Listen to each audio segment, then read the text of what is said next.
Telangana CM Revanth ఒకే ఒక్క statement తో over to Delhi అయిపోయింది సీన్. రిజర్వేషన్ల ఇష్యూతో బీజేపీకి మాస్టర్ స్ట్రోక్ ఇద్దామనుకున్న రేవంత్ కు ఇప్పుడు కొత్త తలనొప్పి వచ్చి పడింది. కమలం పార్టీని కార్నర్ చేయబోయి పోలీసు కేసులు ఎదుర్కొంటోంది కాంగ్రెస్.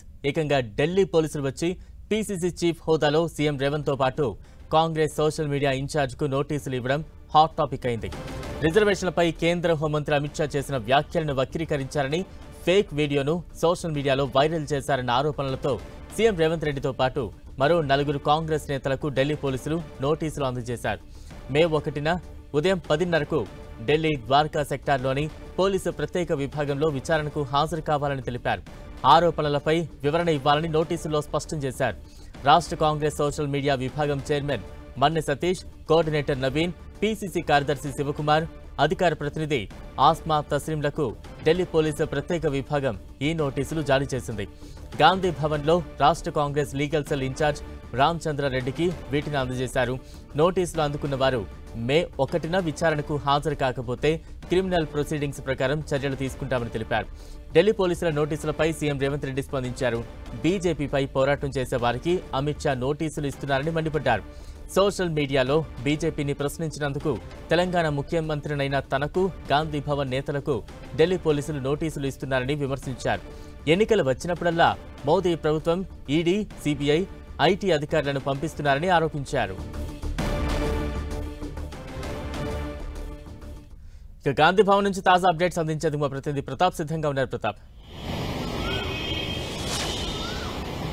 బలరాం, పార్లమెంట్ ఎన్నికలు దగ్గర పడుతున్న నేపథ్యంలో ఒక్కసారిగా ముఖ చిత్రం అంతా మారిపోయిందని చెప్పుకోవచ్చు. పొలిటికల్ లీడ్ అనేది కూడా పెరుగుతుంది. ప్రధానంగా కాంగ్రెస్ బీజేపీ మధ్య మాటల యుద్ధం పెరుగుతుంది. ఈ అంశానికి సంబంధించి కరెక్ట్ గా 3-4 రోజుల క్రితం సీఎం రేవంత్ రెడ్డి ఈ అంశానికి సంబంధించి 10 ఏళ్ల బీజేపీ పరిపాలన 100 ఏళ్ల విధ్వంసం అంటూ ఒక ఛార్జ్ షీట్ విడుదల చేశారు. ఛార్జ్ షీట్ విడుదల సందర్భంగా కూడా బీజేపీ ఈసారి కనుక కేంద్రంలో అధికారంలోకి వస్తే కనుక రిజర్వేషన్లు తొలగిస్తుంది, ముఖ్యంగా బీసీ, ఎస్సీ, ఎస్టీల రిజర్వేషన్లకు గండి కొడుతుందంటూ కూడా కామెంట్ చేయడం జరిగింది. ఈ అంశానికి సంబంధించి కూడా రాష్ట్ర కాంగ్రెస్ నేతలంతా కూడా విస్తృతంగా ప్రచారం చేస్తూ కల్పిస్తా ఉన్నారు. ముఖ్యంగా ఫ్రంట్ లైనర్స్ తో పాటు ముఖ్యంగా సోషల్ మీడియా వింగ్స్ కూడా దీనికి సంబంధించి యాక్టివేట్ అవడంతో మొత్తంగా బీజేపీ కనుక ఈసారి కేంద్రంలో అధికారంలోకి రావడానికి ముఖ్యంగా 400 సీట్లు అడుగుతుంది.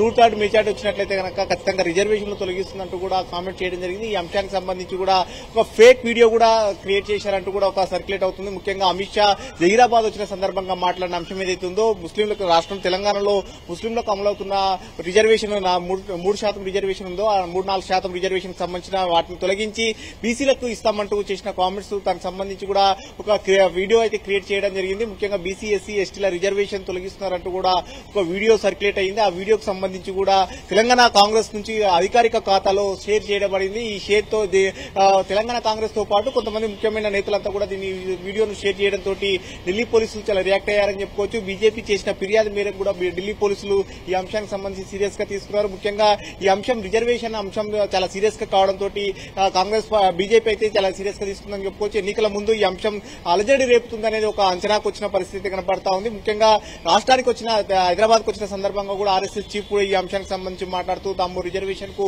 కట్టుబడి ఉన్నాం, రిజర్వేషన్ ను తొలగించే అవకాశం లేదంటూ కూడా ఆయన కామెంట్స్ కూడా చేయడం జరిగింది. ఒకవైపు బీజేపీ దీనికి కౌంటర్ ఇస్తూనే మరోవైపు ఈ వీడియోస్ ఏవైతే ఫేక్ వీడియోస్ వచ్చాయో, deep fake videos Amit Shah మీద వచ్చిన వీడియోస్ సంబంధించి కూడా చాలా సీరియస్ గా తీసుకుందని చెప్పుకోవచ్చు. ఢిల్లీ పోలీసులు రంగప్రవేశం చేశారు. నిన్న గాంధీ భవన్ కూడా రావడం జరిగింది. గాంధీ భవన్ వచ్చి ముఖ్యంగా సోషల్ మీడియా ఇన్ఛార్జ్ గా ఉన్న మన్నె సతీష్ కు నోటీసులు ఇవ్వడంతో పాటు మరో 3 ఎవరైతే సోషల్ మీడియాలో యాక్టివిటీగా ఉన్నారో వారికి కూడా నోటీసులు ఇవ్వడం జరిగింది. వీరితో పాటు పీసీసీ అధ్యక్షుడిగా తెలంగాణ సీఎం రేవంత్ రెడ్డి ఉన్నారు కాబట్టి పీసీసీ అధ్యక్షుడి హోదాలో ఆయన కూడా సమన్లు జారీ చేయడం జరిగింది. ఈ సమన్ల విషయానికి సంబంధించి కూడా కాంగ్రెస్ పార్టీ చాలా సీరియస్ గా తీసుకుంది. ఈ అంశానికి సంబంధించి నోటీసులు ఇవ్వడానికి ఢిల్లీ నుంచి సీఐ నీరజ్ చౌదరి కూడా రావడం జరిగింది. ఆయనతో పాటు మిగతా పోలీస్ సిబ్బంది వచ్చి కూడా సమన్లు ఇచ్చే సందర్భంగా కూడా కాంగ్రెస్ లీగల్ సెల్ కూడా దీన్ని చాలా దానికి సంబంధించి కూడా వాళ్ళతో డీప్ గా డిస్కషన్ చేసిన పరిస్థితి ఉంది. ముఖ్యంగా ఎవరు ఎఫ్ఐఆర్ చేశారు, ఎఫ్ఐఆర్ కి సంబంధించిన అంశాలు కానీ అదేవిధంగా ఎవరైతే ఆ వీడియోస్ షేర్ చేశారంటున్నారో దానికి సంబంధించిన యూఆర్ఎల్ వీడియో లీక్స్ కావాలంటూ కూడా లీగల్ సెల్ అడిగిన పరిస్థితి. చెప్పండి బలరాం. అంటే విచారణకు సీఎం రేవంత్ రెడ్డి హాజరు కానున్నారా? మరోవైపు టీపీసీసీ ఎటువంటి న్యాయ పోరాటానికి సిద్దమవుతోంది? దీనికి సంబంధించిన అప్డేట్స్ ఉన్నాయా? డెఫినెట్ గా దీనికి సంబంధించి పోలీసులు మాత్రం మే 1న ఢిల్లీకి రావాలని కూడా కోరడం జరిగింది. ముఖ్యంగా ఎవరైతే ఈ పోలీసులు అంటే వీళ్ళు ఎవరైతే వాడుతున్నారో వాళ్ళ ఫోన్లతో పాటు మిగతా ఎలక్ట్రానిక్ పరికరాలకు సంబంధించిన వాటిని అన్నింటిని కూడా తీసుకొని ఢిల్లీకి రావాలని కూడా పోలీసులు నోటీసులో పేర్కొనడం జరిగింది. మే 1న వచ్చిన దీనికి సంబంధించి కనుక మే 1న రాకపోతే కనుక క్రిమినల్ ప్రొసీడర్ ప్రకారంగా ముందుకు తీసే అవకాశం ఉంటుంది, క్రిమినల్ చర్యలు కూడా తీసుకుంటామంటూ కూడా అందులో పేర్కొన్నారు. ఈ అంశానికి సంబంధించి లీగల్ సెల్ మాత్రం దీనికి ఖచ్చితంగా మాకు 15 రోజుల సమయం కావాలి. ముఖ్యంగా ఎఫ్ఐఆర్ ఎవరు ఫిర్యాదు చేశారు అనే డీటెయిల్స్ ఎఫ్ఐఆర్ ఫుల్ కాపీ మాకు కావాలి. అదేవిధంగా సోషల్ మీడియాలో సర్క్యులేట్ చేశారంటున్నారు కాబట్టి దానికి సంబంధించిన యూఆర్ఎల్ లింక్స్ కూడా మాకు కావాలంటూ కూడా లీగల్ సెల్ కోరడం జరిగింది. ఆ లింక్స్ ఇచ్చినట్లయితే కనుక మేము దీన్ని ఫర్దర్ గా మేము కూడా చర్చించుకొని మాకు సమయం కావాలి, మే 1న రావడానికి వీలు కాదు కాబట్టి ఇప్పుడు ఎలక్షన్స్ ఉన్నాయి, ప్రచారం జరుగుతుంది కాబట్టి మాకు 15 రోజుల సమయం కావాలంటూ కూడా సమయం కోరడం జరిగింది.